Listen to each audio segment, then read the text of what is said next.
recording. It's going. All Okay. right. There we go. Yeah, I had to hit continue there. Cool. All right. Well, first of all, definitely, big thanks to everybody who is joining us here today for the Milwaukee Marketo user group. We're doing this virtually, as all mugs are now and probably for the foreseeable future. And today I think we have a really fun one ahead of us. We have two really special guests, Jason Raisleger and Natalie Kremer. And they have some fun things in store for us. Quick background on Jason. He's currently a Marketo consultant at Perkuto. He's been working in marketing operations since 2014. He's a certified Marketo expert since 2017. And he's a self-proclaimed 5 times Marketo Challenger. Because that's a thing, right, Jason? Hard-earned. Trying to make it a thing. Challenge. My fear of missing out. Challenge everything, right? Yeah. I love it. And if you don't know Jason or you don't follow him on LinkedIn, I do recommend it for sure. It's definitely good for a daily laugh. And that's part of the reason why we have him here. Jason, you're posting basically Marketo marketing operation memes on LinkedIn, and just always good for a laugh. And today he'll be debuting his live, I guess, meme comedy show called Triggered, which I get a kick out of the title in itself. And so after Jason, we have another really special guest, Natalie Kremer, as I said, currently marketing automation manager at McGraw-Hill, 3 times Marketo certified expert, and 2-time Marketo champion. So we have the champion and the challenger on the call today. And Natalie will be showing us everything we need to know about, what we're calling Marketo's secret sauce tokens, how powerful they are, how to use them, when and where to use them, and tips and tricks that she's learned along the way. So, but before we jump into Jason's bit, just a couple of housekeeping things here. So this is kind of the fine print of our user group. Basically, and this is something we cover every meeting, but, this is, in general, this is a safe space for all of us to come together, talk about marketing, Marketo, learn from each other. This is not a place for self-promotion or any kind of, selling or pitching of any kind. So we ask people to just kind of keep that in mind, that everybody's here to learn, not to be sold to. If something is shared that's kind of, seems proprietary, please keep it within the group. Of course, as Kelly mentioned, we're recording this, and we'll post the recording afterward, but if we need to make edits, we'll certainly do that. So next slide, please, Kelly. Quick, I just said no plugging. Quick plug for our mug, which I think if you're on this, you probably already joined our chapter, but this is still something that's kind of new for our chapter, along with many of the other user groups around the world. Marketo has moved to a new platform. It's located at mugs.marketo.com. And really, this is a platform that's helped us coordinate and kind of execute these events. Communicate with you, coordinate all the registration, things like that. So if you haven't joined our chapter, this is where you can find us, and we'd love to have you, especially with all these virtual events. It's kind of one of the nice things, you get to see what other groups are doing around the world. Another quick opportunity for all Marketo users. Marketo has this thing called Purple Select. And it's basically something that you can join. It's free, and it's just kind of a fun way to stay up to date with what's going on with Marketo. They have some quick exercises for all of us to kind of learn from. And as you navigate through the content, you rack up points, which you can trade in for some cool Marketo swag, like that hat that Jason showed off before. And with that, I'll pass it over to Kelly. Yeah. Thanks, Jay. just going to say, so next we're just going to quickly run through some virtual mug opportunities, just so everyone knows that there's other things going on out there. So Marketo is doing a special mug. There's going to be a series of them to roll out the Marketo Engage Unified, which is that new design feature. It is being rolled out in a phase, so they do have a training specifically for North America, and that is coming up this month on the 23rd, so you can find that here at this link, and we will be sending out this deck so everyone can get to that if you'd like to sign up for it. There's a lot of virtual mugs going on right now, so when you sign into Bevy, that's that new platform that Jay was just talking about where you can join our mug group. You can also see other mugs that are available and all the different training opportunities that they are. So here's a quick snapshot of September. You can see middle of the week, that's usually when they're the heaviest. There's lots of opportunities and you can join any of those. There's also office hours. So the champion office hours, you're able to jump in there. It's once a month. They also have other office hours that are weekly. So if you have questions or want to troubleshoot or just hear about some of the cool things that other people are doing, that's a great resource for you as well. Then here's a rundown of some of the September virtual mugs. So once again, you can find those in Bevy and you can register to any of these. And without further ado, we are going to jump into some comedy. I feel like we should give him a round of applause, right?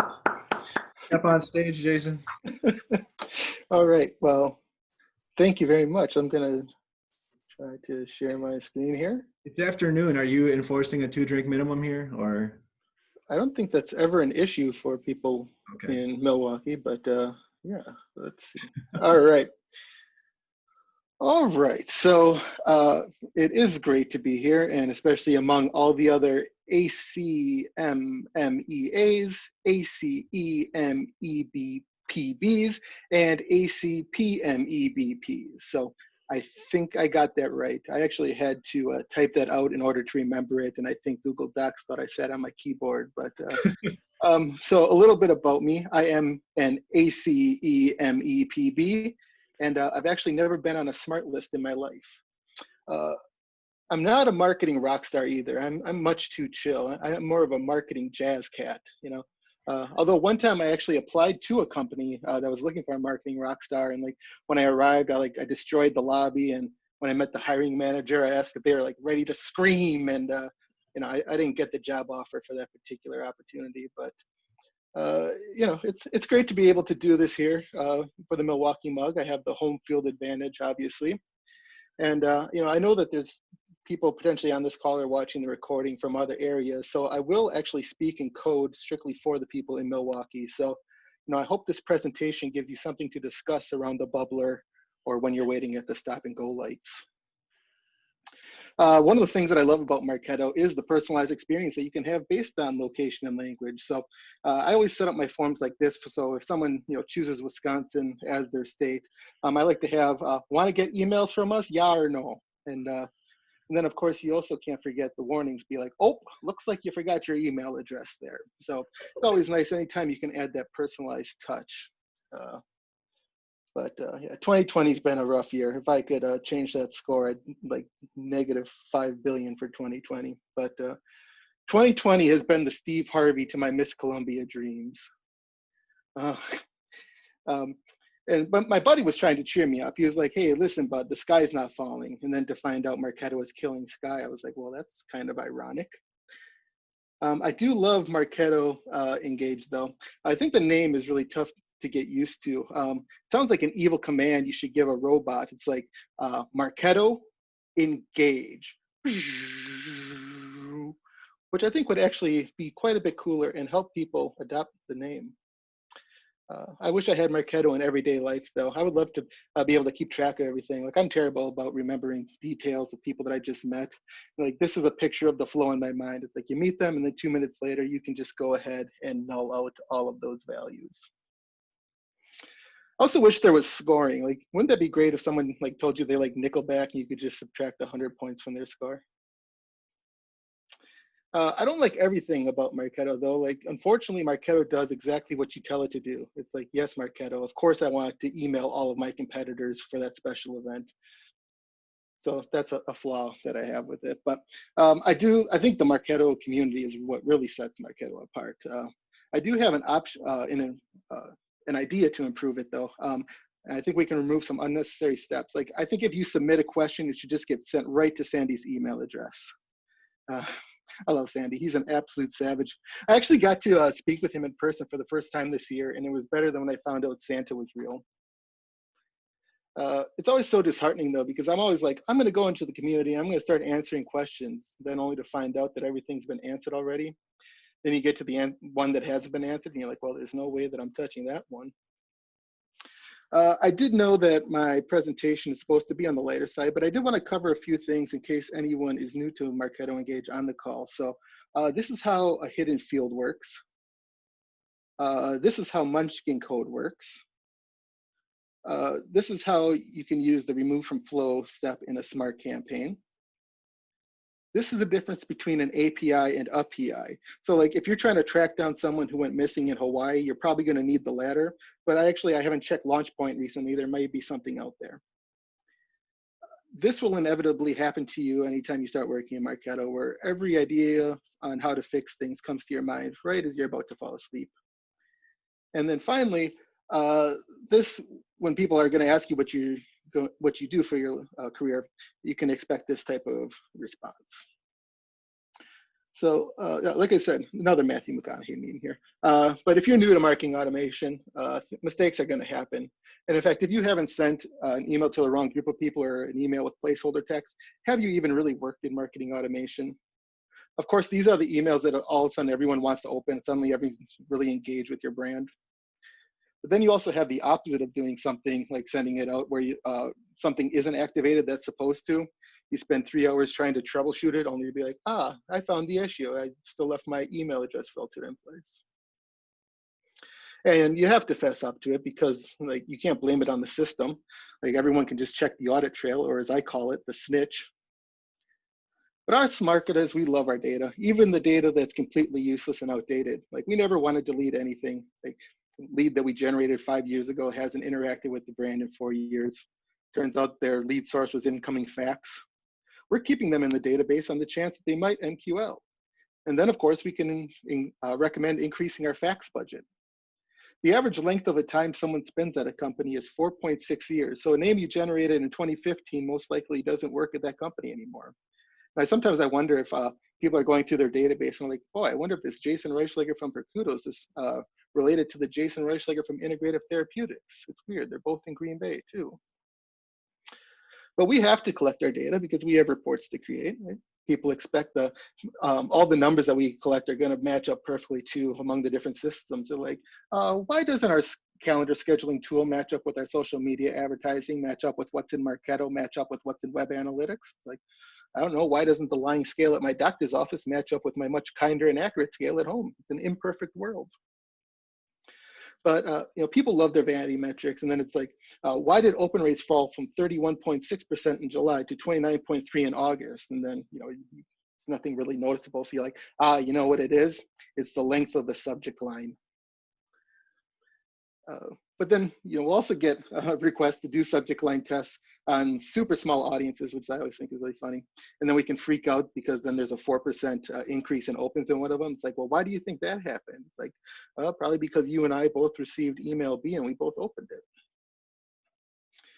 But we make a lot of assumptions about engagement metrics. So I know, like, most of the time that I open an email, it's because I'm trying to clear the push notification from my phone. So I'm sure I look super engaged in a lot of marketing automation databases, and I may even be close to MQLing.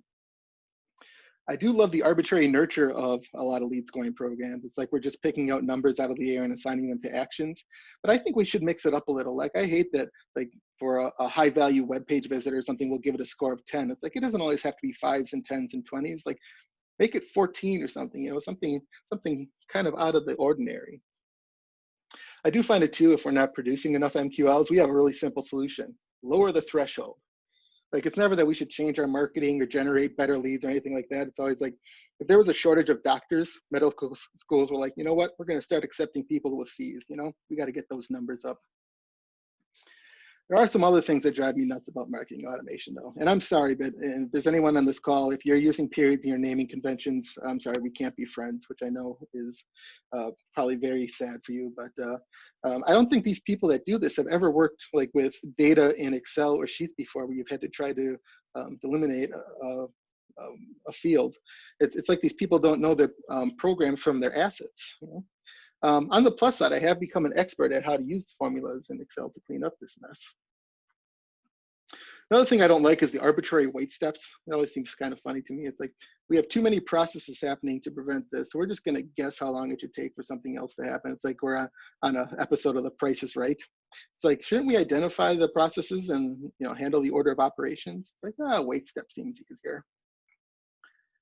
But if you're going to work in MOPS, you have to be able to work with people, and not everyone understands marketing automation too, which is frustrating because it sounds so easy. It's like, automating sounds good. Who knew automating took so many human resources? And I think that's the problem, is marketing automation sounds just too easy. So that's why people get these requests for super complicated projects with quick turnarounds. People are like, don't you just press a button or something? Just automate the damn thing. They don't know about things like deliverability rate or sender reputation. So I always feel bad too, because they come to you all excited. They're like, hey, I just bought a new list of names that we can email. And then I have to tell them as politely as I can to get that thing the hell away from me. But and people are never going to be happy with our tech stacks either, which sucks because that's the part of my job that I really love. And people are like, you know what? I'm not going to take 2 hours to learn something that'll make my life significantly better and more efficient. Although, even though I love tech, I have to admit, sometimes I think we've gone too far. Like, do we really need a tool that gives us reporting on all of our reporting tools? So I think my time is almost up here, and I am excited for Natalie's presentation. I'll be honest, when I was a kid at Chuck E. Cheese, I remember thinking that as an adult, I would never be excited about tokens, but I'm glad that I was wrong. So with that, I'm going to hand it over, and a reminder for you to visit mopsmemes.com. Borrow, steal, and use at your leisure. Thank you. I think, come on, maybe unmute. Hey. Awesome. Yes. Amazing. Awesome. Yes. Great. Yes. That was amazing. Thank you so much, Jason. Thank you. Wow. Well, that's awesome. All right, guys. Now I'm going to bring us down. I kind of wish we were It's a all tough act to follow. Yeah. Well, we have faith in you, Natalie. I don't think tokens are ever like, anytime you're talking about tokens, I think that deserves a headline. So. Well, thank you. And I do like the comparison to Chuck E. Cheese. That makes it. I'm going to need to steal that for the next time I give this presentation. Please do. All right. Well, we'll kick it on over to tokens. Again, Jason, that was awesome. I know I had a lot of chuckles, and I'm going to be stealing a lot of those memes. So appreciate it. Can you guys, are you seeing my PowerPoint? I think you might be seeing the wrong screen. Hang on. No, I saw it. It looks like a PowerPoint. Was it? Okay. Yeah. Me and Zoom sharing are not friends, so It seems to I like warned you. everybody. Alrighty, so here we go. So like Jay said, I'm Natalie Kremer. I'm not a normal member of the Milwaukee user group. I'm actually down in Dubuque, Iowa, so I'm your neighbor to the southwest. I'm happy to be with you guys today to talk to you about tokens. Like they said in the beginning, if you have questions or if you have call outs on how you're using specific tokens, definitely feel free to chime in. You know, it doesn't have to be me talking the whole time. So we'll go ahead and get started. So I think we have a lot of experienced users here on the call. I was scrolling through to see who was on today. So I'm sure the basic Marketo Tokens overview is, kind of not new to you. You're all very familiar with them. But we're going to talk through just kind of tokens, why you should use tokens, what are tokens. Is there anyone on the call today that does not know what a token is? I think we all have a base level understanding there. Yeah, I think we're going to talk through some of the more unique cases for tokens, kind of just all of the different options that are out there, and kind of give just a high level overview there. So to start out, we're going to talk about the person tokens. So I think this is what people think of most of the time when you think of tokens. It's going to be, you know, kind of your person tokens, your first name, your last name, your company name, company level tokens like account owner, state, different things like that.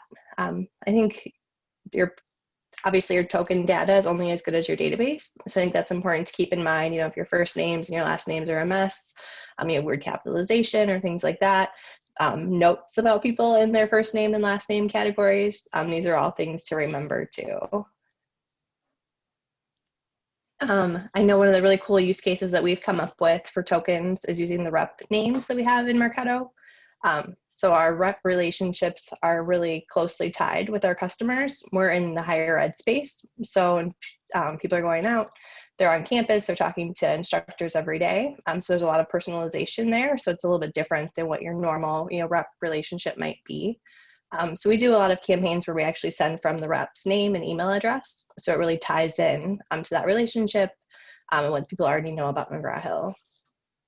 So I think there's some unique ways to get around just kind of like first name, last name personalization. If you kind of dig into your data and figure out how you're different, you can really use tokens in that way too. So then system tokens are going to be your system date and time tokens, your system link tokens. These are all kind of Marketo generated tokens that are going to let you kind of add in additional value. So the system date and time tokens can be really helpful with your flow steps. If you're changing data values or adding interesting moments or creating tasks, you might want to add those in so you know when that activity happens. Then there's the system link tokens, so things like forward to a friend, the unsubscribe link, you can use those tokens to control where they're placed in your email. So those can be helpful in different ways if you kind of want to manipulate where those appear. And then, so my favorite is the program tokens, and this was where we're going to spend most of our time today. Just talking through how you can use Marketo program tokens, the my tokens, to really personalize your campaigns. So I really live on the campaign side of the house at McGraw-Hill and run that side of things. So this is where I spend most of my time creating program templates, doing things like that, to really use the power of tokens in that way. So this is just a snapshot of some of the different program tokens that are available. You probably use some more than others, but we'll go ahead and we'll dive into some of these and some different use cases. But before we do that, I'm going to pop open the chat. If you guys want to share some examples maybe of how you're using tokens right now, I think it'd be kind of interesting as we get started.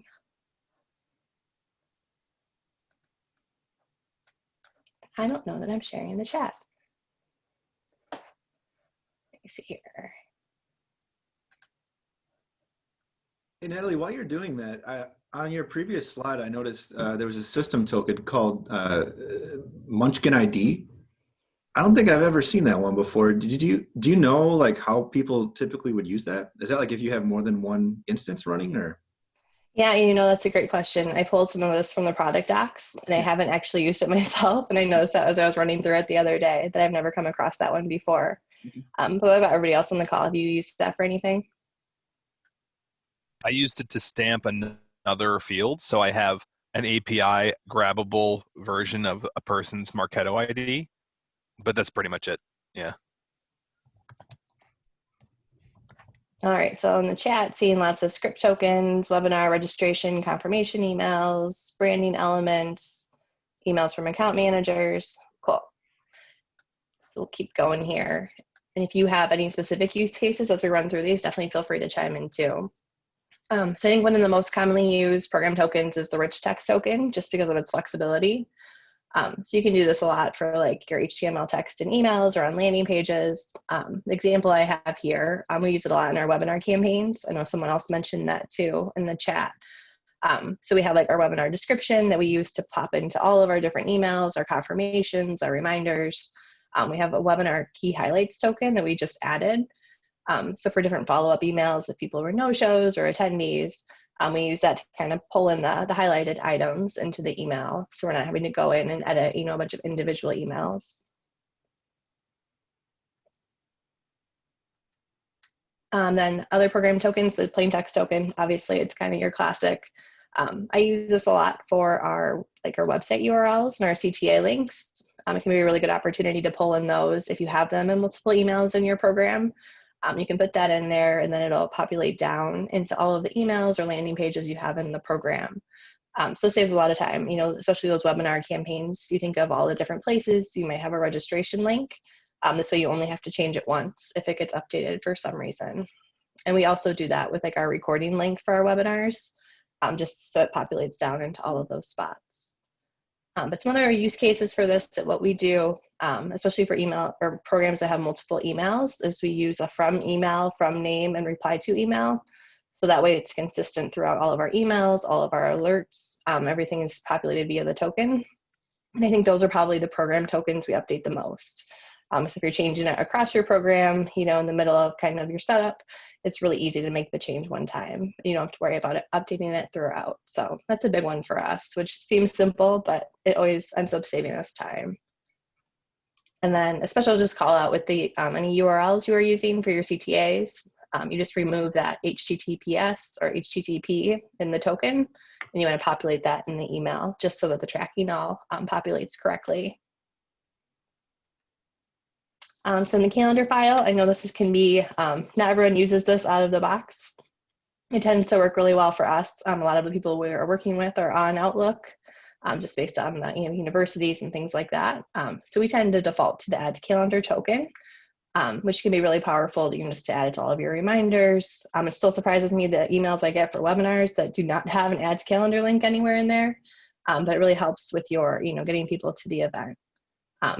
So I would say a couple of things to keep in mind. Obviously you can populate all of these things in your program template and then just update them once you clone it. The only area that the tokens are going to work in the Add to Calendar link are in the description. They won't actually work in the subject or the location or anything like that.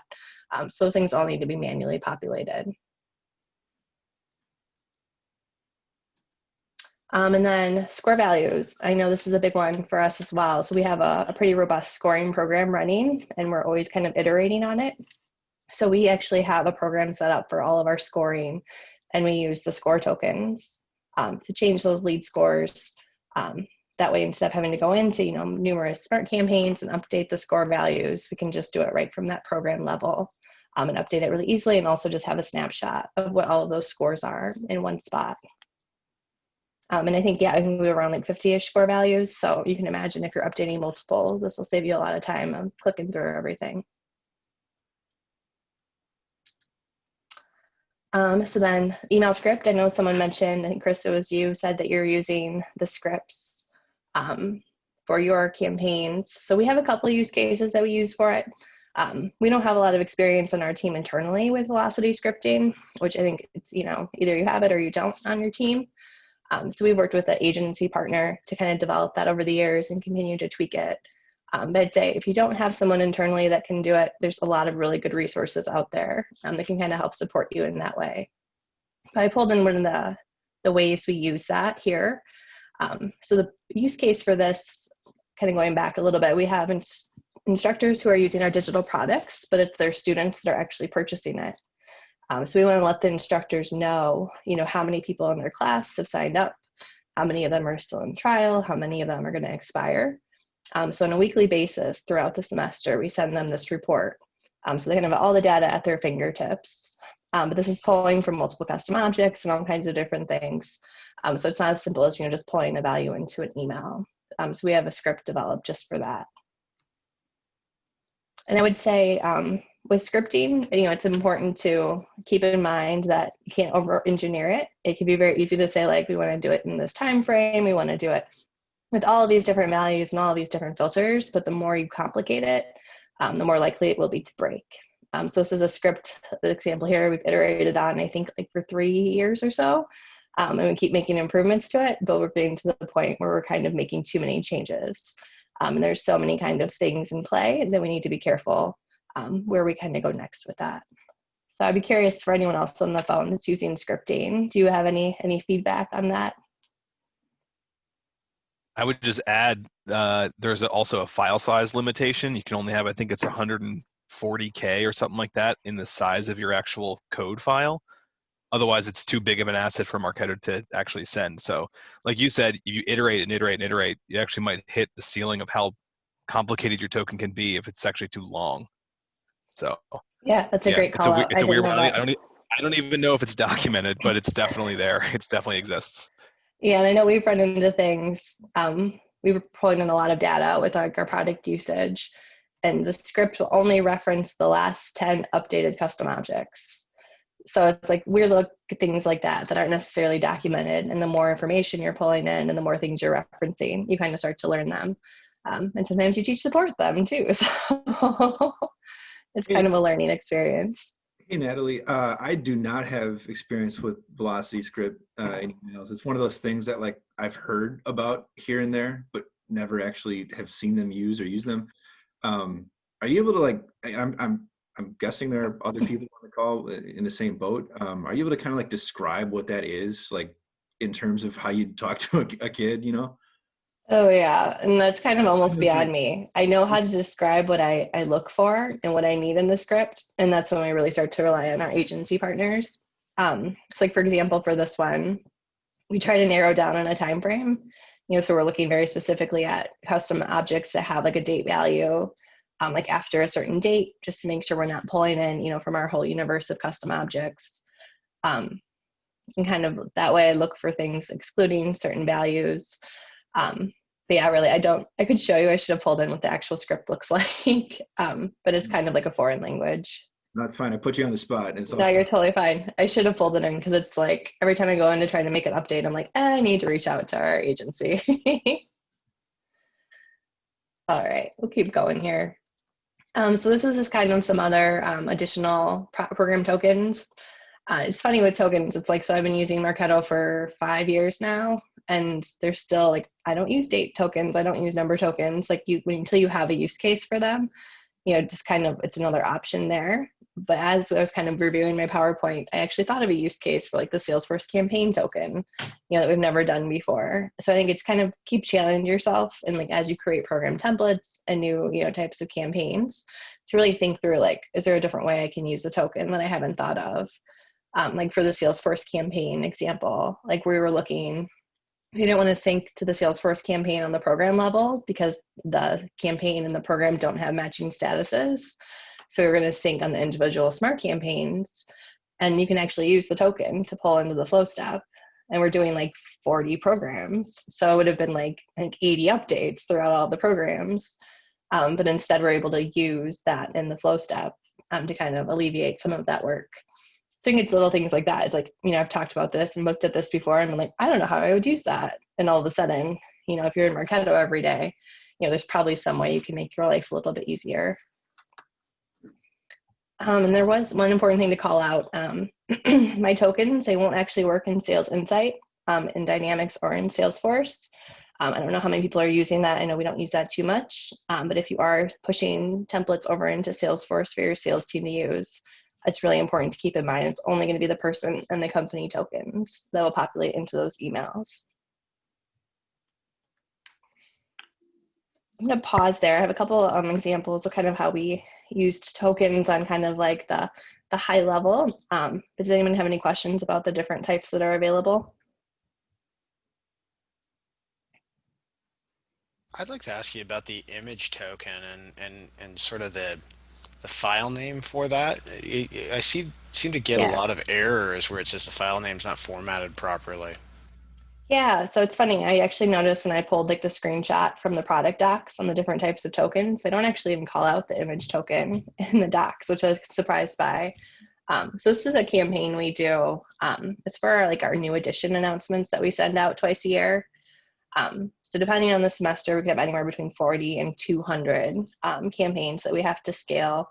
Each campaign has like 6 to 7 emails in it, and they're all personalized to what an instructor is using. And we like to have their book cover in it because they know what their product looks like, and they know what they're, you know, it's like, that's mine, that's on my desk.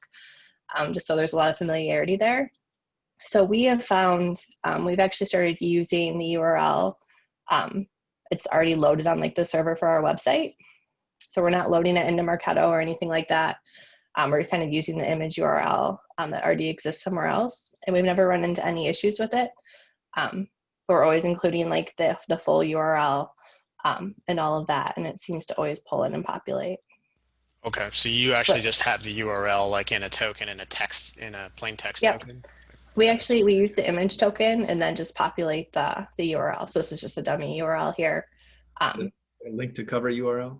Yeah, so it's a fake URL name, but yeah, we paste in the full image URL here. And we've never run into any issues populating it. I could definitely dig in if you have some examples and see if there's something else we found.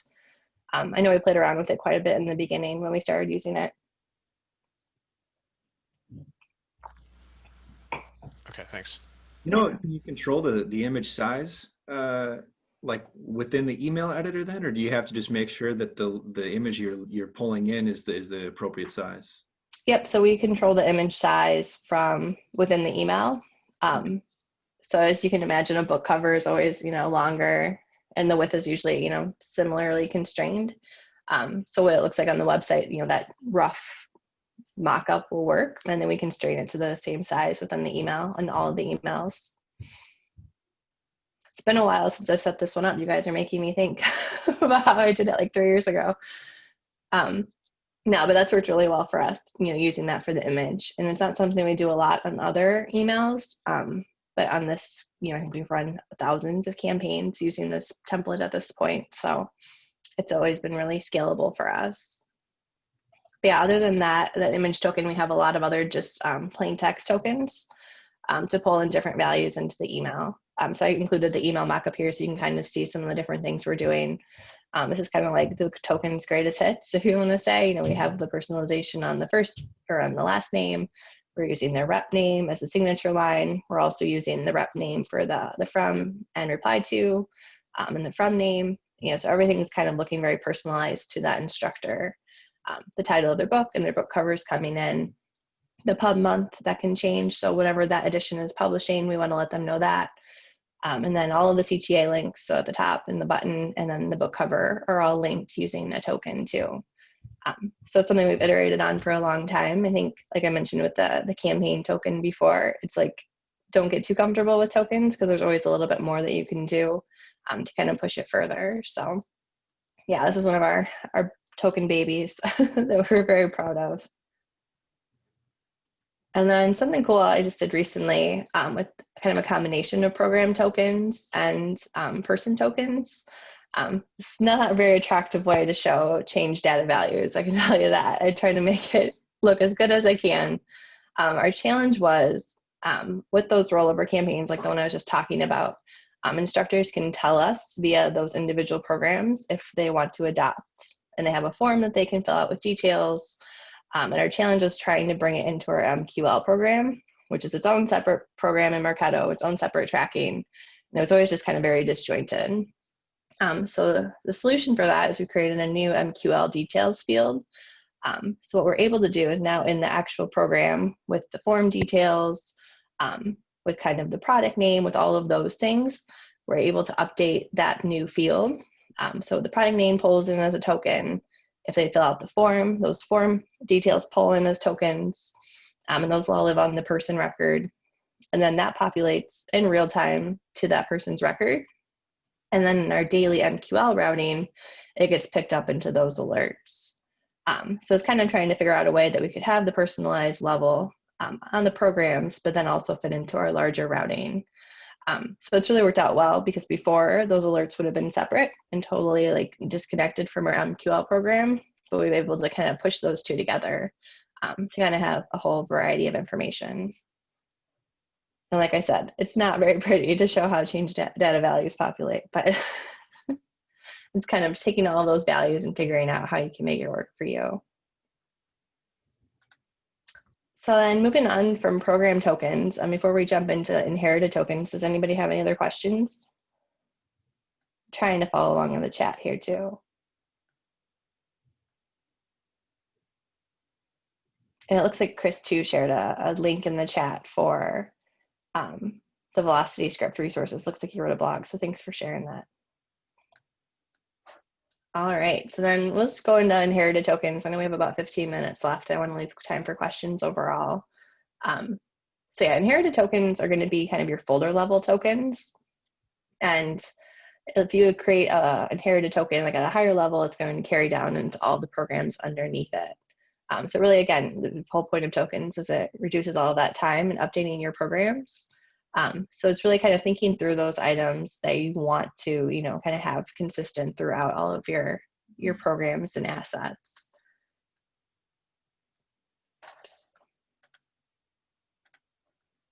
So yeah, so I think kind of thinking through, what are the different things you can tokenize? Are there brand colors or logos, different footers or privacy policies? Some people will do it even to like their from names and emails if it's consistent across the brand. And really just coming up with a plan for your inherited tokens. I think that's the thing with like the folder levels is you can't just kind of wing it like you can with a program token. You kind of have to think through it, think through the structure and where it makes sense to put things. So one of the ones we just recently rolled out was a new unsubscribe footer. So we've had the same unsubscribe footer on our email for like the last 4 years, and just recently had to make some updates for our privacy office. So it's a great time to transition to using an unsubscribe footer. So instead of kind of going back and updating everything individually, we just move towards that footer. So we're ready in the future. So when we went through that process, we went ahead and we kind of cleaned up our folder structure and came up with a new like parent level folder to house that token. So you can see here, we rolled out this new marketing campaigns folder, housed everything else within it. And then that unsubscribe footer lives up at that top token. So then we didn't have to worry about going back and updating all of our emails in the past. We updated all of our templates. We updated anything that was ongoing. So going forward, we have that new unsubscribe footer. So I think after we made that update, we had to make like 2 more updates within like a couple weeks. So it was like very well, use of time to help us save time in the future. So I would definitely say if you have use cases for that, inherited tokens are a big area for time savings too. So then that's kind of like all the different tokens, but there are some token gotchas that, if you don't pay attention and if you don't kind of close the loop on the tokens, it can hurt you. So I know a lot of people, I wish it was required the default value when you're setting up your tokens. You have to be very careful. If you don't have a value for one of your tokens in the system, it's just going to be blank. So whether you're doing personalization or if you're pulling in a script token, you always want to make sure you have something there that's going to make sense in case nothing shows up. I think we take that for granted sometimes, but I know we've all done it before. And then token deletion, I know the product docs call this out a lot, so be careful about deleting tokens because then nothing will show up there. I've never been able to successfully delete a token on the first time. I don't know about you guys. There's always like that one use case I'm missing. And Marketo, I haven't found will let me delete a token if it's in use, but you have to be very careful. If you do somehow successfully delete a token that's in use, it will be a blank value. But Marketo is very tricky to get around that, so I haven't found a way around it yet. And then the pre-header usage, tokens aren't supported there. So if you're trying to use something there, you want to make sure it really works. I would recommend against using it at all, but there might be some tricks around that. And then sales insight usage, like we mentioned before, it's only for person and company token values. So be careful there as well. And then if you want to dive deeper, there's all kinds of great articles on the community, all kinds of product docs. So we'll share this out too, so you guys have all of these links. But finally, I know we had some questions throughout, but is there any other questions on tokens?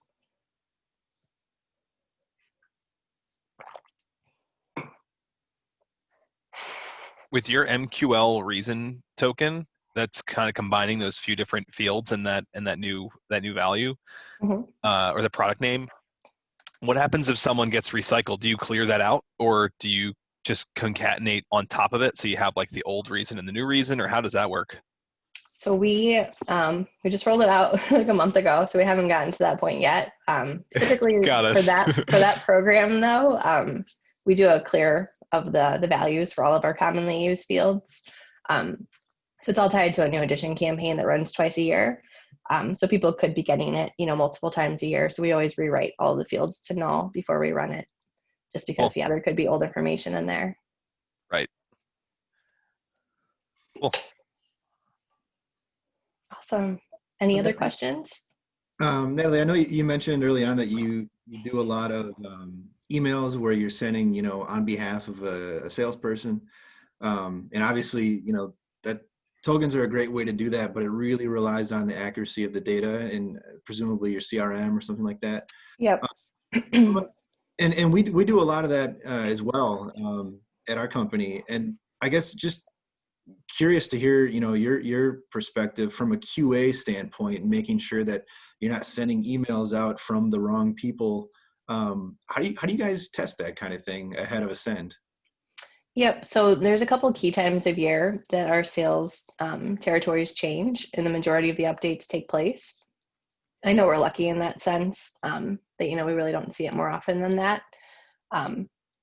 But during those time periods, we definitely put a hold on any of those sends that are using the rep name, just because things are changing kind of constantly, and people are getting reassigned, new people are coming in.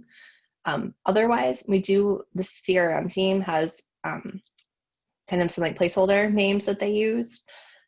So they have kind of like, we call them open territories internally. That's not what shows up in CRM or Marketo. But they have like different values that they'll plug in. So then it'll just default to that. But I think we're unique in the sense that we don't have to worry about a lot of turnover in between kind of those key times of year.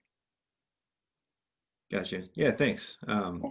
We have a process that it just takes a little bit of time, and we test every email under multiple scenarios, pretty much manually. But when you're sending an email to 100,000 people or whatever, you want to make sure it's right. Right. Especially when, I think it's even more important when you're sending on behalf of someone else. It's one thing if it's your name or your company name, marketing department, but yeah. Yeah, So and something we've gotten a lot better at over the years is doing our communication to sales in advance of the launch. So we kind of have a pretty robust communication plan for all of our kind of programs that use that, so that sales team will get notice a few days before it goes out with the message, kind of letting them know what's going to happen and what their next steps are. And I think that's helped a lot too. We used to run into more hiccups where it's like so-and-so's on maternity leave and like it came from them and weird things like that. But I think that's helped us get around it a lot too. Jay, what I do is we use a script token.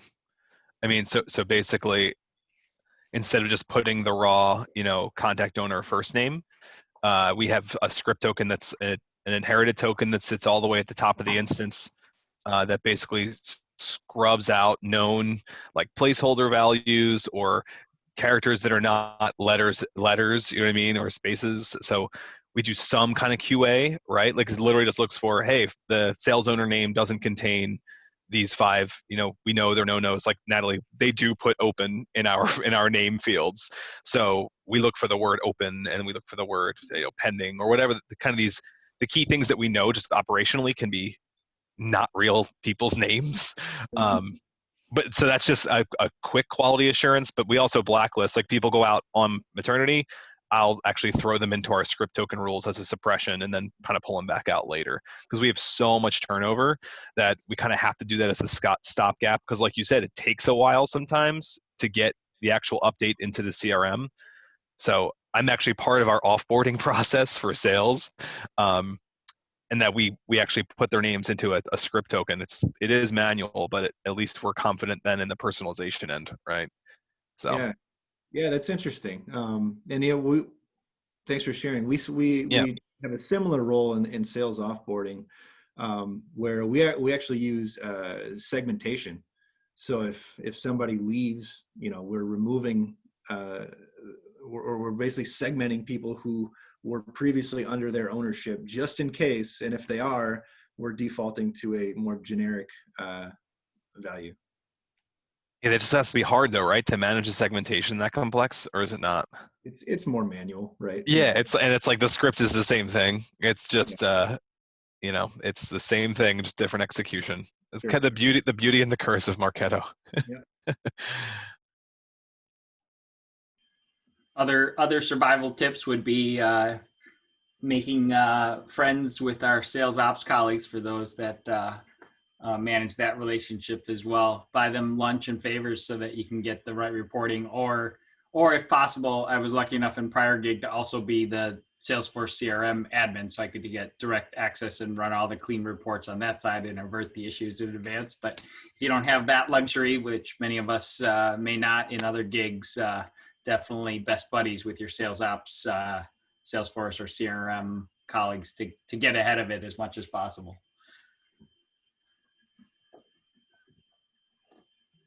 I did want to point out one thing that we've done recently that's kind of cool is using a rich text token. You can also store JavaScript in there. So if you ever want to use that on landing pages or something like that, you can actually do that. And that way, if you ever need to, instead of updating the landing page template or something along those lines, you can just update the script token. So, or it's not script token, not the email script, but just a rich text token that has the script. It'll still put paragraph tags around it, but it still works. Has anyone run into issues with all the additional paragraph tags that Marketo likes to throw into things? In emails or landing pages? Either. Or both? Probably both. Just formatting is not great sometimes, but nothing that I would call major. Are you hitting horrible issues? No, when we were building some templates, I know it just, all the additional paragraph tags was providing larger gaps of space than what was intended. So at the system level, there was a way to turn them off. And I was just wondering if there's any other fixes out there as far as what people have done with the nice little addition of paragraph tags added to elements. Anytime that I'm doing it, like, that's why I ask is like for emails, I just use a line break or a div and a line break, because yeah, paragraphs, to your point, seem to add way too much spacing. So I don't have a solution for that.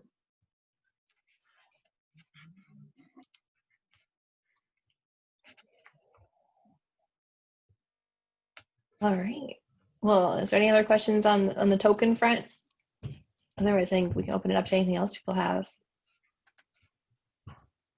Yeah, it was just the one question for me. I did put it in the chat. I was just seeing if anyone had seen any fancy ways for using the interesting moments, like the trigger kind of ones, or they've done anything fancy there in their interesting moments for those ones. I've never really used them aggressively, I would say. Maybe aggressively is the wrong word.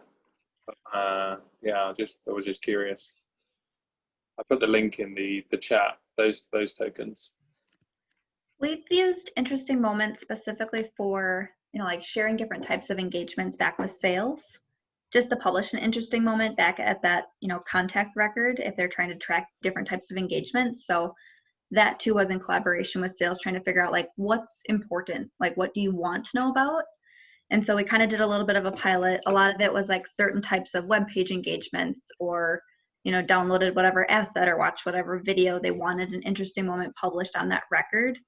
But it was more of that's the information that they wanted, so we were able to provide it through interesting moments. They're pretty simple to use, but you can absolutely get carried away with them. Yeah, we push them in we push the detail in as tasks, as completed tasks in Salesforce, in addition to the interesting moment, so that you can actually get reporting. Like you can actually build like contacts with activity type reports in the Salesforce CRM based on either the particular asset you're looking at or the program or whatever, depending on, like, for example, we could just plug in, they downloaded this white paper, and we have a trigger in Marketo. It's anytime a white paper is downloaded, it grabs the actual white paper name and puts it as a task, so that then when the sales rep is looking actually in line at the activities of that person in the CRM on their contact record, it's right there. So they don't have to go to Marketo Sales Insight to actually see the activities, because you can use them there too in the flow steps. It doesn't have to be the interesting moment flow step. So is that the trigger name that you're using, which is the web page route? Yeah, nice. Right. And so you get reporting from activities. That's a good idea.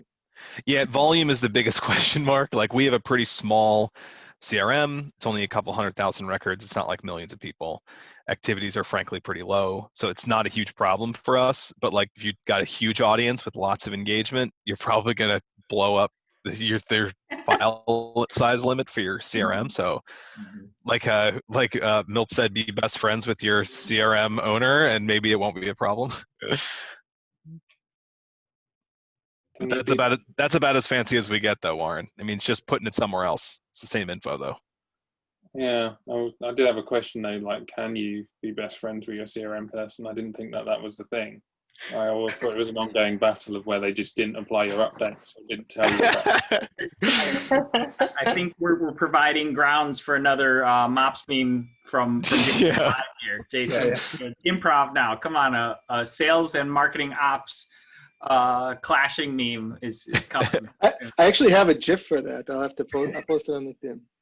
I think it's like when you ask your CRM person to update something and then have some kind of reaction that is not to do with anything.